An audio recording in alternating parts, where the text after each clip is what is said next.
It is well established that Tolkien took a highly jaundiced view of adaptations of his works, especially those involving a dramatic presentation. In 1955, he commented that The Lord of the Rings was quite unsuitable for dramatisation. He never seems to have committed himself to any observations on musical settings of literary material, although he apparently disliked Wagner's Ring Cycle and its treatment of Norse mythology. The principal difference between musical settings and purely spoken ones is, of course, the fact that the former inevitably proceed at a much slower pace than the latter, unless the words are reduced to quasi-spoken recitative, and that in consequence the abridgment of the text, already necessary for the practicalities of film or theatre performance, has to be even more extreme. At the time that I began work on my cycle of epic scenes from the Silmarillion, I had originally intended only to make an operatic setting of the Children of Húrin, taking into account the large quantity of new material available following the publication of unfinished tales. I wrote accordingly to J.R.R. as Tolkien's publisher, but was told in no uncertain terms that the Tolkien family would refuse any rights unless they were able to hear some of the musical material and approved it.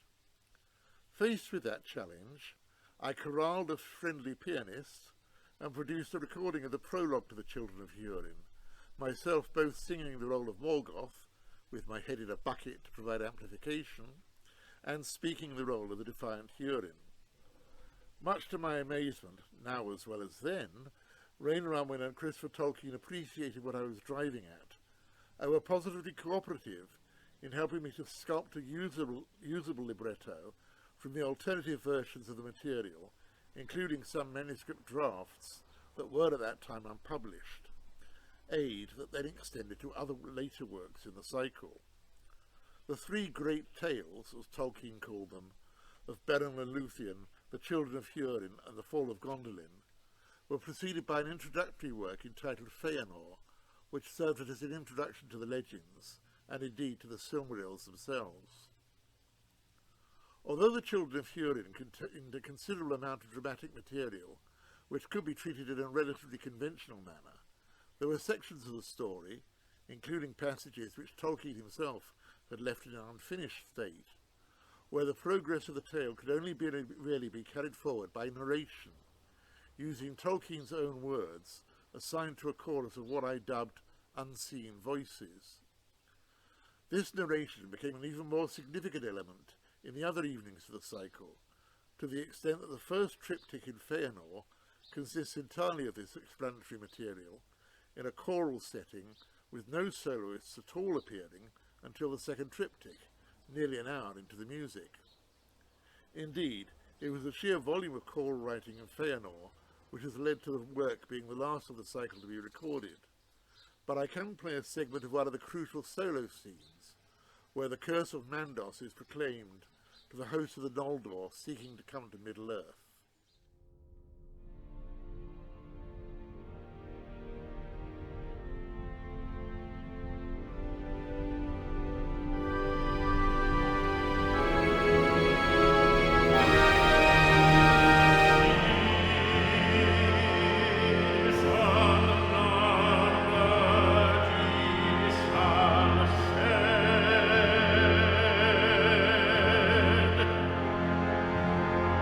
Ah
and the fear of treason.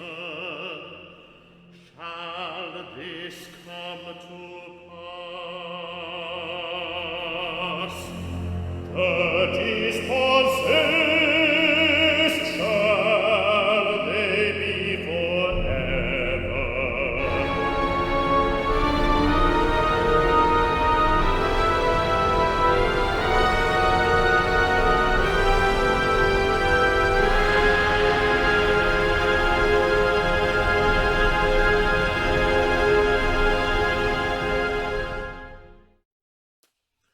In the later tales of Beren and Lúthien, the Children of Húrin, and the Fall of Gondolin, the element of the narrative chorus is not so prominent, but it is nevertheless significant in a manner that precludes the description of my Silmarillion as an operatic cycle in the manner of Wagner.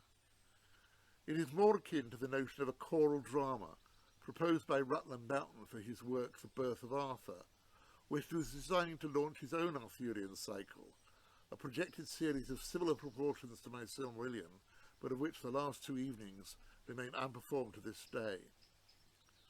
And the process of adaptation of Tolkien's original texts in itself goes well beyond that.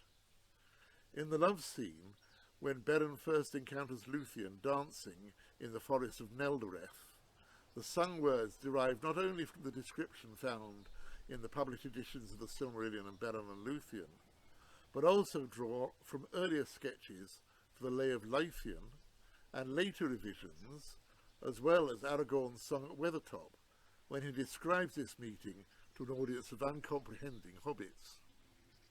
At this crucial juncture in the drama, we hear the words of Aragorn sung by the chorus as a frame to Lúthien's elvish hymn from the revised Lay of Lúthien, and its sudden interruption as Beren appears through the trees.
The text for the Children of Húrin, more complete in itself and more wholly finished by Tolkien, both as published in the Silmarillion and later as a full-length prose narrative, required much less intervention in order to produce a musically and dramatically coherent setting.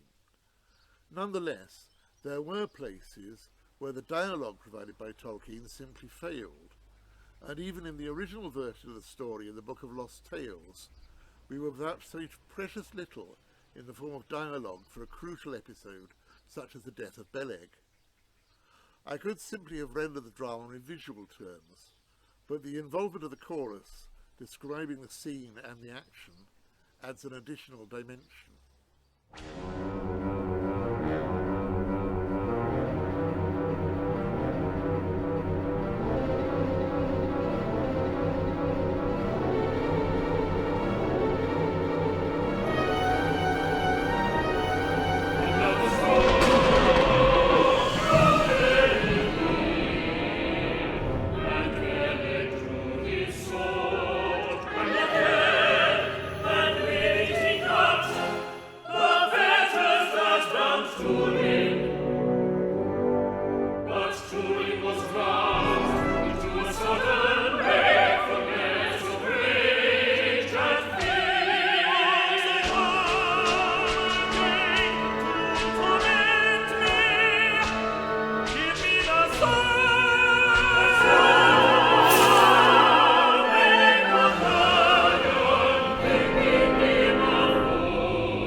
As the drama proceeds, and the description of the action by Tolkien becomes more continuous, the narrative role of the chorus disappears altogether. But, with the advent of the fall of Gondolin, the situation changes again. There are some elements of continuous narrative and dramatic dialogue, especially in the stories of Maeglin and of Tuor's coming to Gondolin, but elsewhere the story is carried forward almost exclusively in terms of analytic prose, with occasional scraps of dialogue, which can be derived from the very early Lost Tale written in 1917. Any lyrical expansion has to come from the use of Tolkien's poetry, written on or about the subject over a period of many years, and much of this too requires adaptation before it can be employed in a musical context.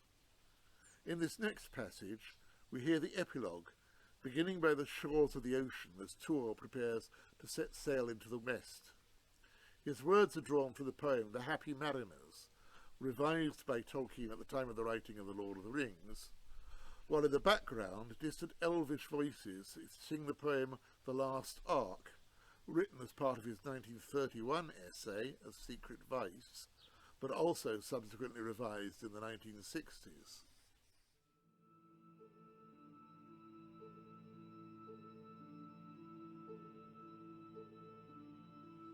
I know a window in a western tower that opens on celestial seas.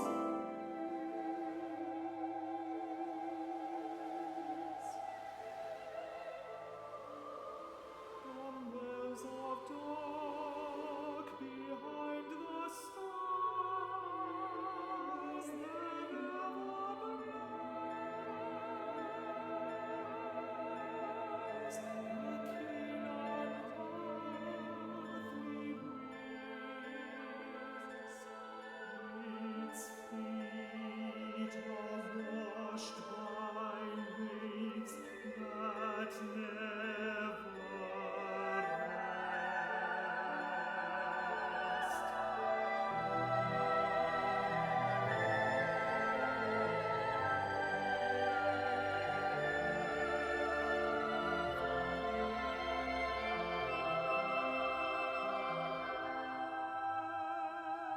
Silent boats go by into the west, all piled and twinkling in the dark with orient fire, with many a morning spark. That divers one in waters of the rumored sun.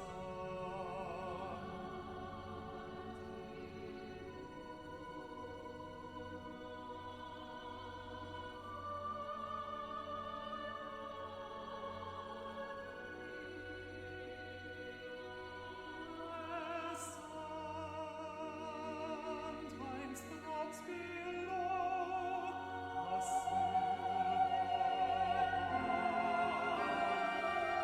touching the heart with sudden music sharp. Far beneath the mountain high and sheer, the voices of grace, sailors, echo clear.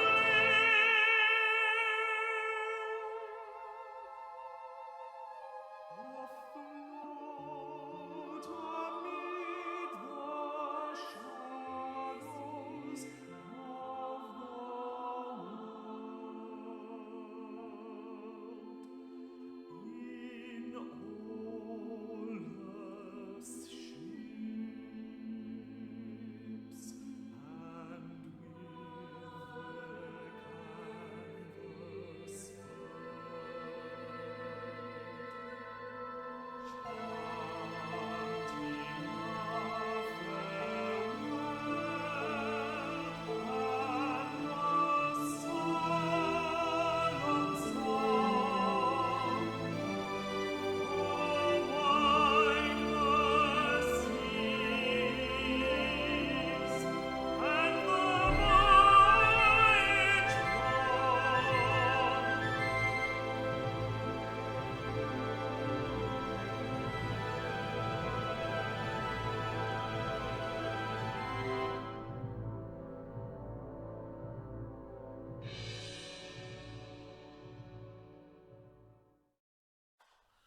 Such wide-ranging conjunctions of material were of course necessitated by the scarcity of material for the narrative of the legends which conclude Tolkien's mythology of the First Age of Middle-earth, and they became even more extreme in the case of the War of Wrath, the final conclusion of the cycle, which I long regarded as unachievable, and indeed only completed writing earlier this year after prompting from Simon Crosby Buttle. Work on the recording of the War of Wrath had hardly commenced before the onset of the worldwide viral pandemic brought the whole process to an abrupt halt. The texts which comprise this segment come from various intervals throughout the whole of Tolkien's creative career. They include the poem The Shores of Faerie, which Tolkien himself identified as the first poem of my mythology, which is sung during the prologue to the work, and the immediately succeeding scene where Círdan seeks to follow the other elves to Valinor and is presented by Ulmo, a text written some 60 years later. To conclude, I can let you hear this section, even though some of the choral parts are currently missing from the texture.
I will follow that light alone, if none will come with me. For the ship that I have been building is now almost ready.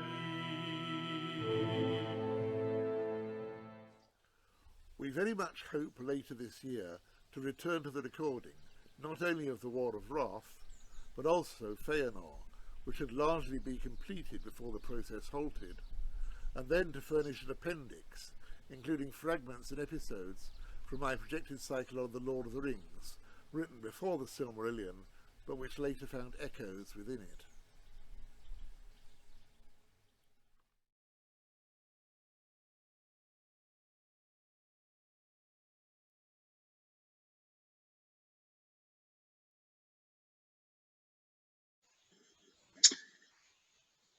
Okay, super. Thank you very much, Paul, for that incredible range of artistic expressions about Tolkien's Silmarillion. Now, we have Paul here with us as well, so if anyone has a question for Paul, then we could take just a couple before we introduce Alessandro. So, yeah, if anyone has a question, then pop your hand up, pop it into the comments box, and yeah, Paul, if you'd like to unmute yourself, please.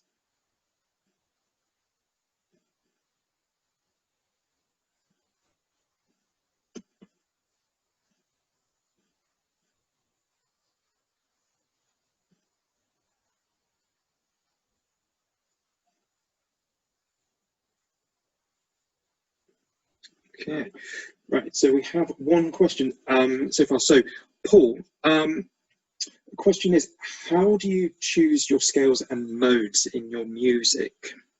This comes from Gio.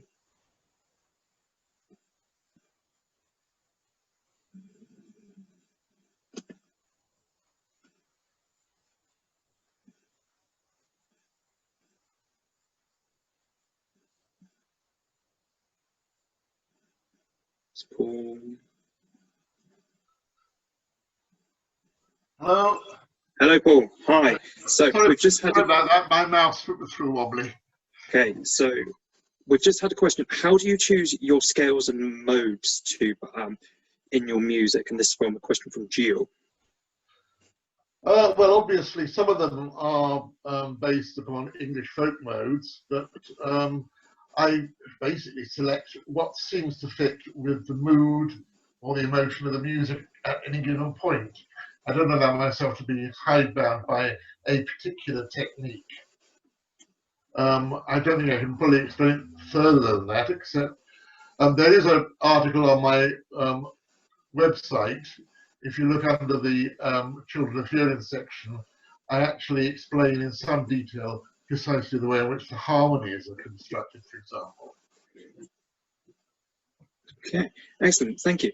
And we have a question from Theo saying, I was interested in the choice of the same singer for Turin and Tuor. Was that a comment on their relationship in the story, or were there other matters involved?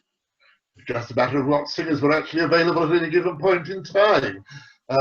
In fact, Simon Crosby Battle, who sang both roles, is a tenor who has actually studied at some stages as a heroic tenor, and, for example, is also going to be singing Feanor in that opera, which is one hell of a sing.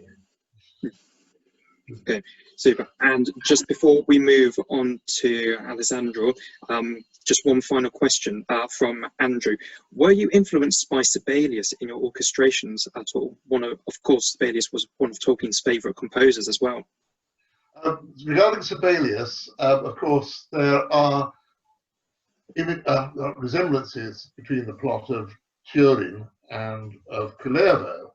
And in fact, I do quote in Húrin one phrase from Sibelius' Kullervo Symphony at the moment where he actually realizes his unwitting incest. That's a point which I do raise in a booklet with the CDs. I don't know, and nobody seems to know, I've asked Hammond and Scull, among others, whether Tolkien actually attended the first performance outside Finland given of Sibelius' Kullervo Symphony, which was given in Bournemouth while he was living there. And nobody seems to know that he actually went along or not, but I would have thought he might have done. But anyway, there are parallels, obviously, with Sibelius, and they have been drawn by various critics of the recordings. A number of people I noticed on the mail things have mentioned where can they get hold of the recordings. They are available.